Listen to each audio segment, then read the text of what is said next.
Hello everyone, my topic today is the lack of women in leadership positions, and my claim will be women face hardship to obtain leadership positions. And my three major claims are there's less women involved in politics. Second, women are denied positions they are qualified for. And third, the failure to advance women is hurting the economy.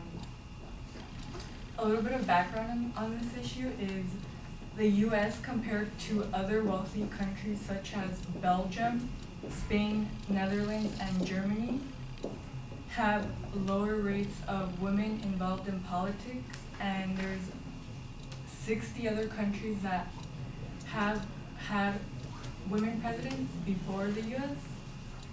And some of those countries are Sri Lanka, Ireland, and Norway. Today, there's only 26 women that are involved at the head of Fortune 500 companies, which is less than 6% of those in charge. And then now begin to address my first point, which is there is less women involved in politics in the U.S. And then for data, I have that the U.S. is actually ranked 54th in the political empowerment gender gap, and that comes from AmericanProgress.org. And compared to other countries, the U.S. House of Representatives is only made up of 19.4% of women, and other countries have 22.5%, which is like the average. And cities in America also don't have enough women representation when it comes to mayors. There's only 12 major cities that have women mayors.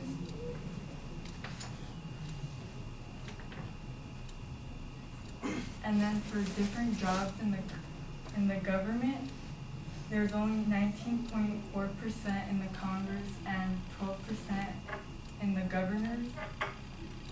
And women are much less likely than men to think they're qualified for office, which is why there's such a big gap in government positions. And then my second point is women are denied positions they're qualified for. And the Business Insider says that women are less likely than men to get promoted, and some of it is due because of their own lack of confidence that because they're women, they won't get promoted. And a study from the Pew Research says that 43% of women are held to higher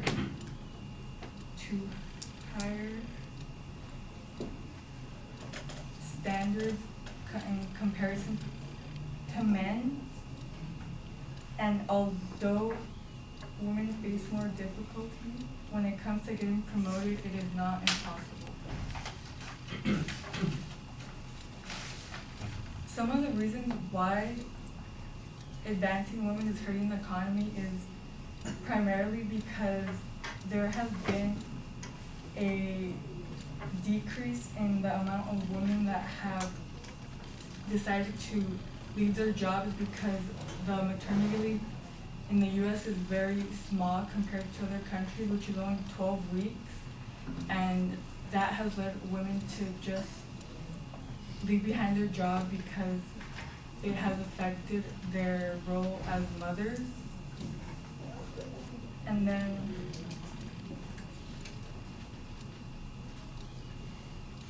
in terms of equity when it comes to the business industry, 41%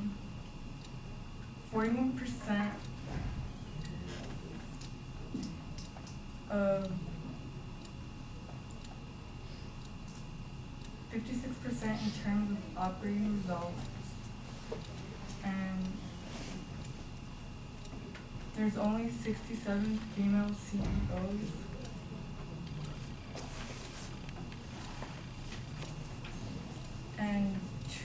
conclude, my major points were that 1, there's less women involved in American politics.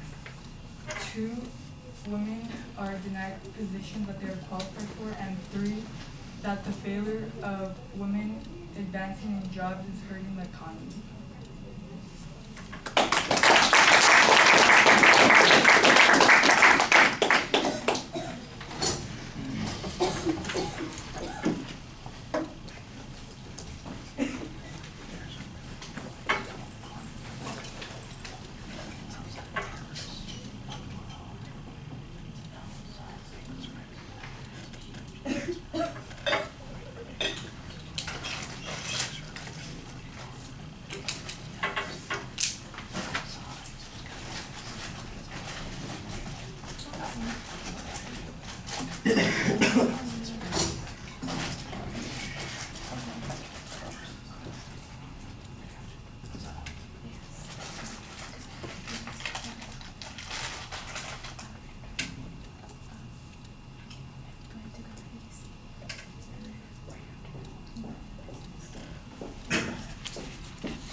Okay, the propositions identified, the phrasing is a little ambiguous, and I think that it kind of diminishes a little bit some of the controversy on this. Have women had difficulty? There's no dispute that they've had difficulty. I think the clearer argument would be a reason why they've had difficulty, or trying to point the finger and give a cause on that. That would make it a little bit sharper, but we know generally the position that you're taking on the issue. I thought you had a good layout of what the secondary points were going to be, so I could follow the organization easily as I'm listening to what you're talking about.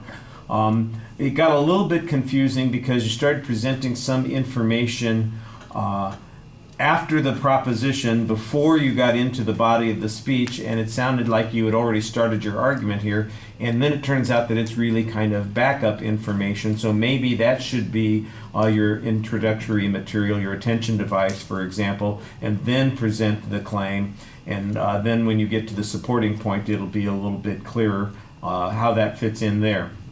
You've got a lot of good statistical information when you're doing comparisons between the countries based on participation in government. I thought that was interesting data that you had on that. Although the difference between what the United States has and what other countries have seems 19% versus 22%. That could be a single representative, and who knows what is going on in those particular cases. I'm not exactly sure that indicates that there is a substantial problem here in the United States as compared to other places in the world. And I think that that's really part of your argument. You're suggesting that the United States is, in fact, behind. We haven't made the kind of progress that we should be expecting. And so I think you need to make the argument a little bit more strongly here. If there are particular reasons that you can point to in our system and how it works that prevent women from advancing or taking control in those situations, I think that would be helpful. At one point you suggested that maternity leave might be accounting for some of that. I don't know if that's just specific to the CEO positions or the power, the corporate power issues, or if it would also apply to the political issues as well. But that's mostly an assertion on your part. I don't see any data. I don't see any experts testifying to that. You've kind of made this link, and there needs to be some documentation on it. The one thing that you seem to suggest is clearly related to this, and you suggested in both the political point and the economic point, is that women's self-concept is one of the things that is hindering them. They don't see themselves as being in a position to do this. And so the source of the problem now is that women are not feeling empowered for some reason. It's not that the system's against them, it's that they're against themselves. So if there's a reason that the system discourages women, that I think would be a place where you could develop a little bit more controversy. Otherwise, I can easily see the answer from a respondent to be, well, we're back to the position, women don't necessarily advance themselves for those particular positions. It's hard to hold a country accountable for the failure of people who don't stand up and offer themselves up for this opportunity. If we could have a little bit more information about, for instance, the frequency with which women rise to levels of position and are denied that last step up to CEO, or information about, for instance, the glass ceiling where they can't get past a particular point, or candidacies being rejected and finding some data that directs it to the gender of that particular person, that would be, I think, a little bit more convincing. Let's see. Like I said, I thought you had good statistical data to support your point, although sometimes the differences aren't nearly as substantial as you seem to suggest that they were going to be in the first place. The information on the third point on how it hurts the economy, I didn't really see information that was connected to the economic activity of the companies that don't have women in their executive positions. It would be nice to say, that there's less economic activity because women are not represented in those positions, and you could track it to how many fewer jobs there are, how much less economic development there is, changes in the GDP. As it is, it just seems like it's sort of this generic argument again about people being excluded from that system. So, and there's no data that's particular on that point. So I felt that was a little bit fuzzy on those arguments. In your presentation, I think you're maybe a little too deliberate in your pacing and uncertain. You need to be, I think, more forceful in making your argument. And sometimes the language needs to be a little bit more definitive. It sounds like you're occasionally giving an informative presentation rather than making an argument. And I think you need to use some of those cause-effect type claims as your reasons for why you need to talk about this issue.